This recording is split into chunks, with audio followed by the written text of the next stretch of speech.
So this week I have The Trial of the Chicago 7, which just came out on Netflix and streaming, and it's written and directed by Aaron Sorkin, and I will fully acknowledge I'm not a huge Aaron Sorkin fan. I think there are pieces of his body of work that I very much appreciate and like. I think as a writer, he is much stronger than he is as a director, if Molly's Game is any indicator, and I think because he had such a strong cast of people in this that they kind of help carry the directing, acting, performance part of it.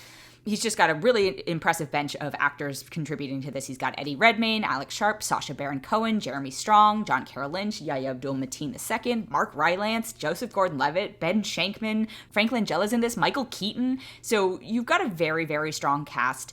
The story is based on true events, and in 1969, 8 people were charged by the federal government for conspiracy and basically planning together to cross state lines in order to incite violence. And in this case, really, it was a bunch of peaceful protesters going to protest the Democratic National Convention in Chicago in 1968, so they're charged in 1969.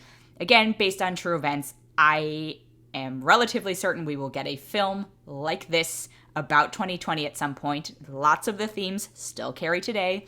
The need for just updated policing techniques, if not dismantling them entirely, the fact that the government is not necessarily here to protect the people, or that it can be easily corrupted, and its rules and regulations and sort of nuances in the wrong hands can absolutely be used to hurt Americans as a common people. There's also this whole factor of the inclusion of Yahya Abdul-Mateen's character. He's not a character, he's playing Bobby Seale, the leader of the Black Panthers, so race is, of course, figuring into this. Race is, I think, a parallel that we certainly would be looking at more if this film was about 2020. And the kind of bummer to me is that I feel like Sorkin kind of rushed through that part of it because there is so much to unpack there. I understand that you can't cover everything in every little bit unless you want to make this a limited series or something along those lines. He does all this in 2 hours, but I feel like it was like, okay, resolve this part of the story because Bobby Seale was charged along with everyone else, and just get through it so we can tell the other part of the story. And that's kind of a bummer, right? My big challenge with Sorkin is he thinks he's smarter than everyone. Chances are he is smarter than a lot of us. He's probably a smarter and witty. I mean, he's certainly a smarter and wittier writer than I will ever be in my entire life. But the fact that he knows it, or he thinks it in his core beliefs, I don't love the talking over each other, fast pitter-patter type stuff. Thankfully, there were no... I guess there were technically walking and talking scenes, but they were under the process of they were protesting and marching, so I'm not going to knock him there. That was really literally what they were doing. But I think he is starting to sort of tone down that thing that we're known for, and not in a bad way. I think he's realizing that he doesn't have to solely rely on that technique in order to tell a story. So I did like that part of it more than this, although the first half is more kind of Sorkin-y than the second half. Not a bad thing. I actually thought the second half was stronger.